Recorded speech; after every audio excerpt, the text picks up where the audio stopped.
भक्तों, ओम नमः शिवाय, श्री शिवाय नमस्तुभ्यं, जय श्री महाकाल। जी हाँ भक्तों, क्या आपका भी जो बच्चा है उसका जो मन है वो पढ़ाई में बिल्कुल भी नहीं लगता। आप लोग उसकी पढ़ाई के लिए बहुत ज़्यादा परेशान हैं, बहुत ज़्यादा चिंता में रहते हैं कि आखिरकार आपका जो बच्चा है वो पढ़ता क्यों नहीं है। जब भी आप उसको पढ़ाने के लिए बैठाते हो तो कहीं वो घूमने चला जाएगा, कहीं वो खेलने चला जाएगा, कहीं वो कुछ करने लगेगा, लेकिन पढ़ेगा बिल्कुल भी नहीं। आपके भी समझ में नहीं आता कि आखिर ऐसा क्या हो गया जिसके कारण आपका जो बच्चा है ना वो बिल्कुल भी नहीं पढ़ता। आपको भी समझ में नहीं आता कि ऐसा क्या करें कि आपका जो बच्चा है वो अच्छे तरीके से पढ़ने लगे। तो आज का ये वीडियो मात्र और मात्र आपके लिए है। क्या करना है, कैसे करना है, पूरा आपको बताने वाला हूँ। बहुत अच्छे तरीके से आपको समझाने वाला हूँ। तो बस उपाय ध्यान से सुन के अच्छे से करिएगा ज़रूर। अगर आपने आज का ये उपाय ध्यान से सुन के और अच्छे से कर लिया तो अवश्य रूप से आपका जो भी बच्चा है ना, जिसका भी मन पढ़ाई में नहीं लगता, अवश्य रूप से बिना कुछ बोले, बिना कुछ कहे, अपने आप वो पढ़ाई की ओर आकर्षित होगा ही होगा। क्या करना है, कैसे करना है, पूरा आपको समझाने वाला हूँ। देखिए, आपको भी पता है कि पूज्य गुरुदेव की जो कथा होती है उसमें लाखों की भीड़ आती है। कैसे भीड़ आती है? लाखों की भीड़ आती है। और जब गुरुदेव की कथा में लाखों की भीड़ आती है तो वहाँ ज़्यादातर जो भक्त होते हैं वो क्या करते हैं, पत्र के द्वारा अपनी मनोकामना गुरुदेव तक पहुँचाते हैं। तो अभी गुरुदेव की कथा चल रही थी, आज से 4 से 5 महीना पहले की बात है। गुरुदेव की कथा चल रही थी और गुरुदेव की कथा में लाखों की भीड़ आई।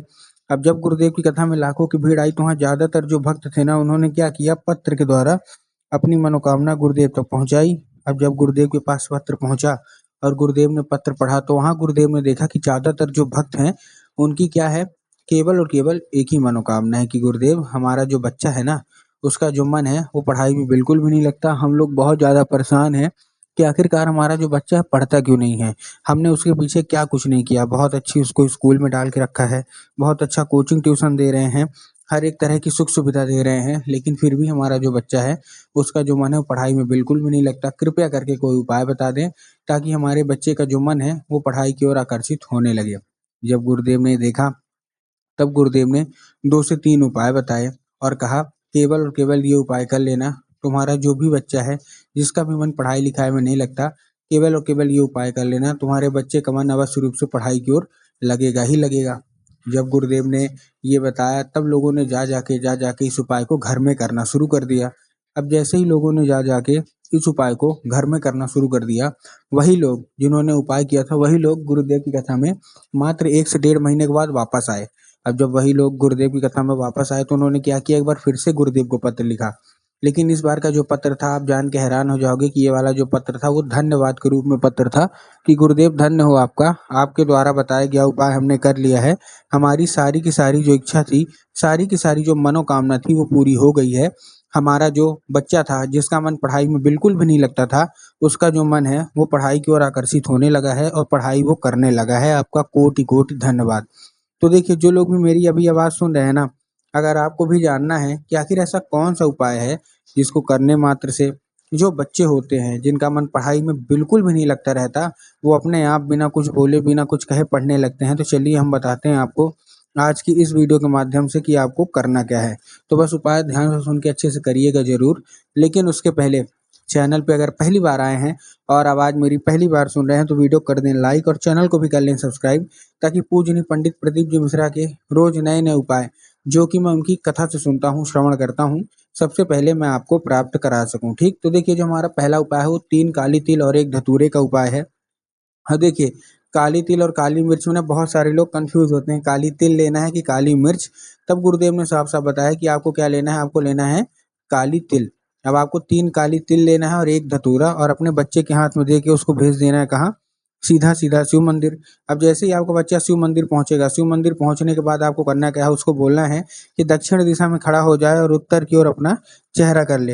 अब देखिए, दक्षिण और उत्तर में ना बहुत सारे लोग कन्फ्यूज़ भी होते हैं कि दक्षिण क्या है, उत्तर क्या है, हमको थोड़ा साफ-साफ बताओ।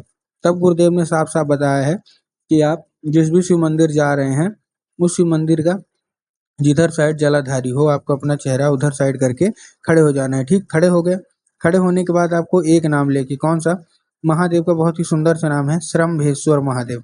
तो आपको करना क्या है, आपको श्रम्भेश्वर महादेव का नाम लेके उन्हीं का स्मरण करके आपको चुपचाप क्या कर देना है, आपको अर्पित कर देना है बस। पूज्य गुरुदेव कहते हैं कि अगर आपने इतना ही कर लिया, तो अवश्य रूप से सारी की सारी जो इच्छा है, सारी की सारी जो मनोकामना है ना, वो अवश्य रूप से पूरी होगी ही होगी। ठीक है, ये था ये था कौन सा, ये था हमारा पहला उपाय। बस अपने बच्चों को बोल देना है कि श्रम्भेश्वर महादेव का ये उपाय अवश्य रूप से कर ले। ठीक है, अब हम चलते हैं अपने दूसरे उपाय की ओर। अब देखिए जो हमारा दूसरा उपाय है, दूसरे उपाय में आपको क्या करना है, जो हमारा दूसरा उपाय है, इस उपाय में आपको करना क्या है, इस उपाय में केवल और केवल आपको लेना क्या है, केवल और केवल आपको एक लाल फूल लेना है। जितने भी माता पिता हैं उनको ये मैं उपाय बता रहा हूँ कि अपने बच्चों के लिए आप ये उपाय अवश्य रूप से कर लीजिएगा। ठीक, देखिए आपको करना क्या है, फिर से अच्छे से बता रहा हूँ। आपने क्या ले लिया, एक लाल फूल।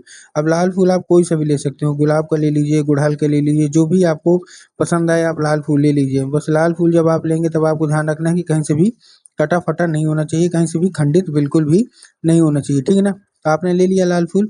अब लाल फूल लेने के वक्त आपको क्या ध्यान रखना है, ठीक है, जैसे आपने लाल फूल लिया, इस उपाय के लिए आपके घर में माता सरस्वती की फोटो होना अति अनिवार्य है। ठीक है ना, अब देखिए माता सरस्वती की जब आप फोटो लेंगे ना, तब आपको ध्यान रखना है कि माता सरस्वती की जो फोटो है आपके घर में होनी चाहिए, चाहे फोटो या मूर्ति हो, कुछ भी आपके घर में होनी ही होनी चाहिए। ठीक, तो आपने ले लिया।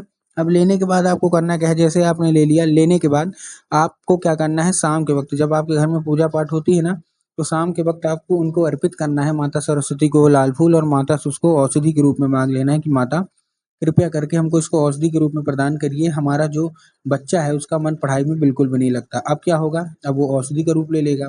तो बस आपको करना क्या है, आपको चुपचाप उसी रात जब आपका बच्चा खाना पीना खा के अच्छे तरीके से सो जाए, तो आपको लाल फूल उठाना है और अपने बच्चे के माथे पे 2 से 3 बार आपको फेर देना है।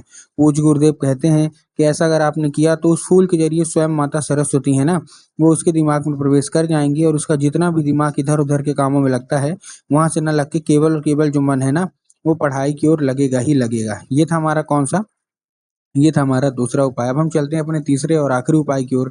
अब जो हमारा तीसरा और आखिरी उपाय है, इस उपाय में आपको क्या करना है, देखिए, इस उपाय में आपको सबसे पहले लेना क्या है, इस उपाय में आपको एक पान का पत्ता लेना है और पान के पत्ते के ऊपर आपको शहद का लेपन कर देना है। ठीक, शहद का लेपन कर दिया।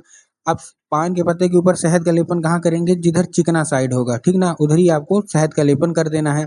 और शहद का लेपन करने के बाद आपको क्या करना है, चुपचाप उसको देना है अपने बच्चे को और वो भेज देना है कहाँ, सीधा-सीधा शिव मंदिर। अब जैसे ही शिव मंदिर पहुँचे, शिव मंदिर पहुँचने के बाद उसको बोलिएगा कि आपके दिमाग में आ गया कि जाएँगे बाबा भोलेनाथ के ऊपर अर्पित करवा देंगे, जो कि गलत है।